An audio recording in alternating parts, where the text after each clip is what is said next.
Hey guys, how's it going? Today I'm going to go over a quick tutorial on how to change a cabin air filter on a 2002 Pontiac Grand Prix.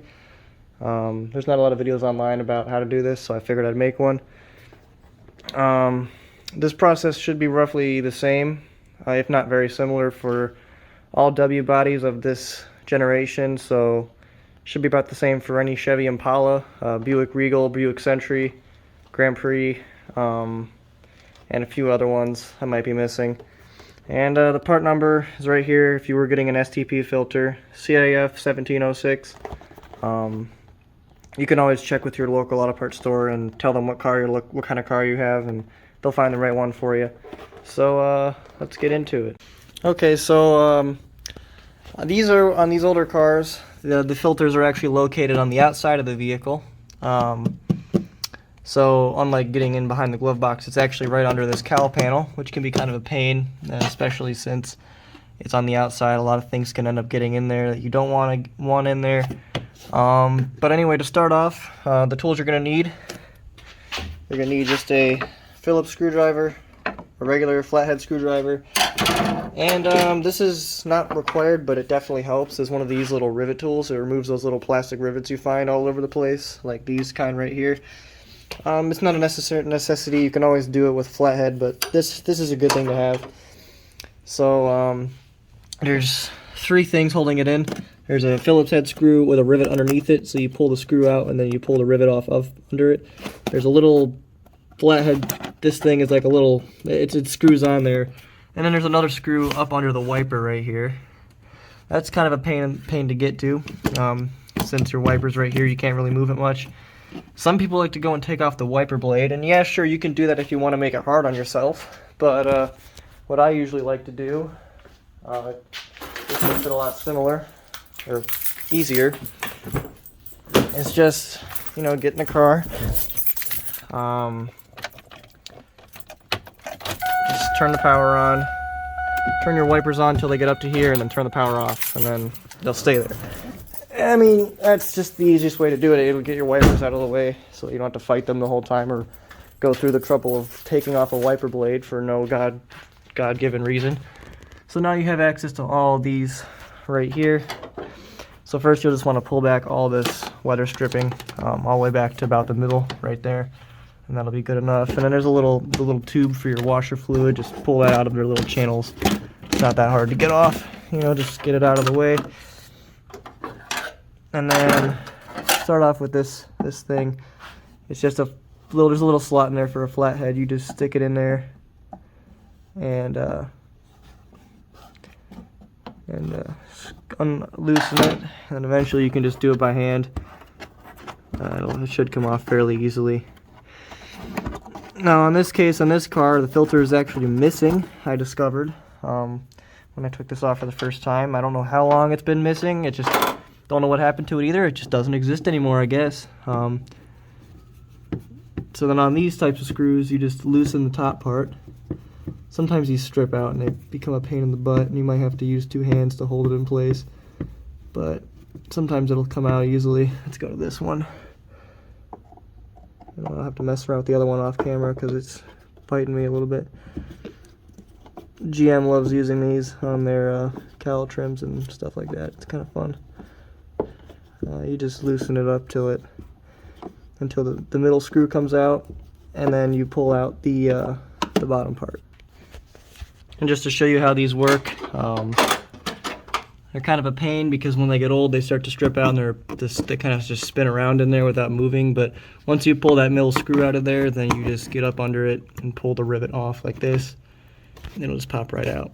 And it might go flying, but that's okay. Alright, I finally got them both off. Unfortunately, you might have to do what I just had to do.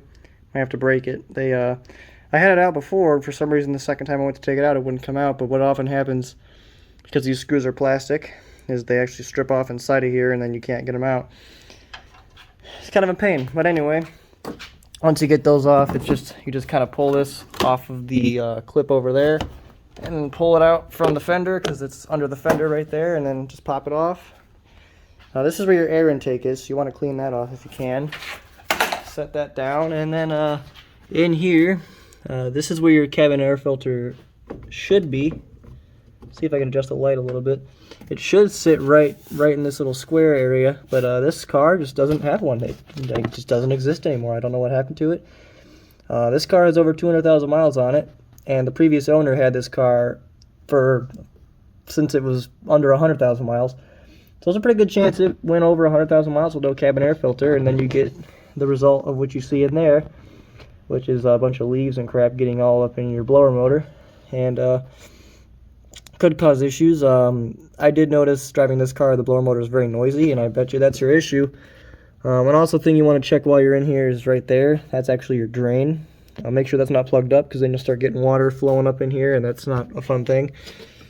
But anyway, if you're going to be pulling anything out of here, make sure you wear gloves. You never know what could be in here. I've seen plenty of times where there be rodents that get inside there. And what else? There has been rodents in this car before. I did intake gaskets on it, and I found rodents. I found dead mice under the transmission over there. So I honestly was expecting a lot worse than this. But I'm going to go ahead and grab the shop vac and vacuum out all those leaves and crap. But just be ready for anything when you go to dig out a cabin air filter, especially on an older car like this. I've had plenty of times where I've found dead mice and crap inside these blower motors and everything, and it's just not a fun thing to deal with. So I'm going to go ahead and vacuum this out off camera, and then I'll be back.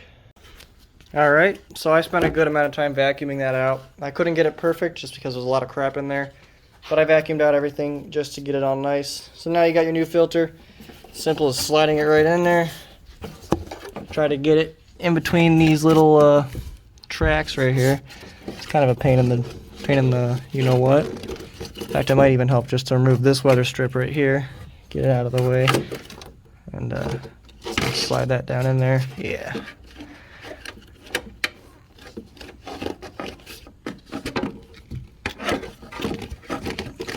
And it makes it easier if you have this little tab sticking out.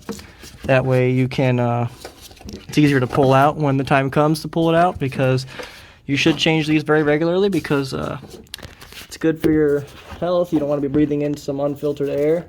This keeps pollen and all kinds of other pollutants from getting into your heating and air conditioning system. And yeah, so check it regularly. Clean it off if you have to make sure you're not getting any junk build up, and you should have some good airflow. Alright, and then once you get it in there, you just have to kind of put in this corner first, and then just kind of slide it in. It'll just kind of fall right into place, and just make sure it's fully seated, and then you just got to put everything back together. So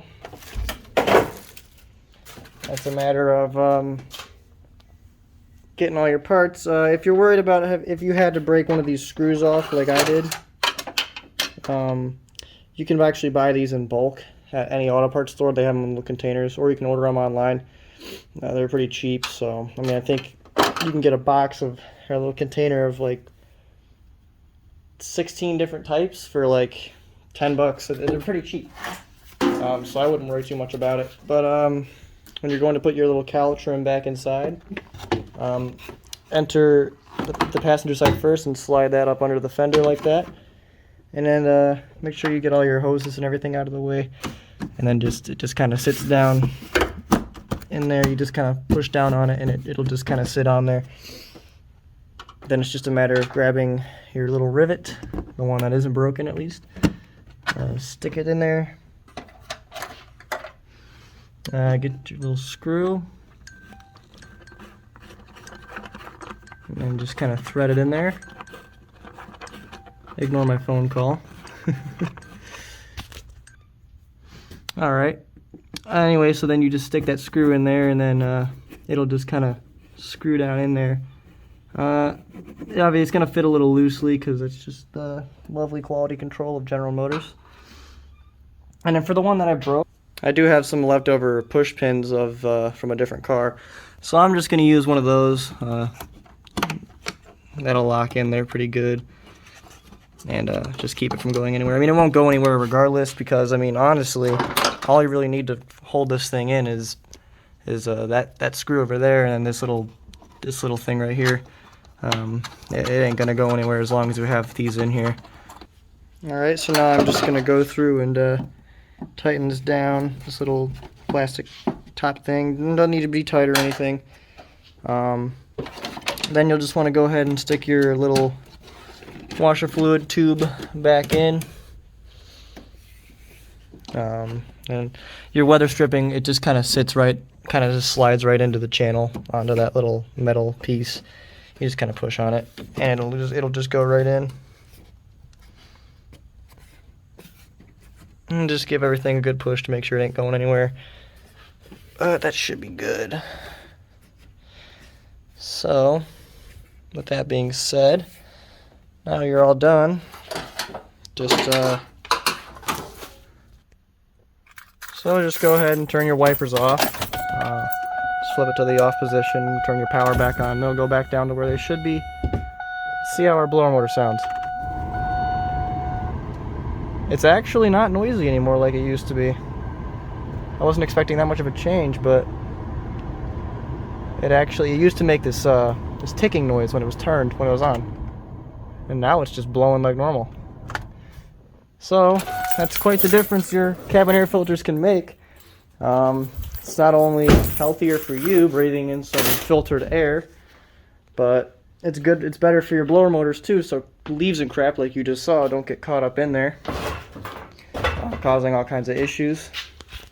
It can actually damage your blower motors pretty badly, and can even keep unwanted guests out of there. So it's definitely an important thing to check regularly.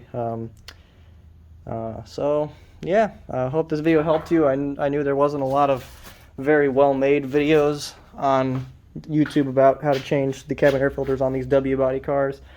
Not to say this video is extremely well-made either, but it's more in-depth than some of the videos that I saw when I was first trying to figure out how to do this myself. So I hope it helps somebody, and thank you guys for watching.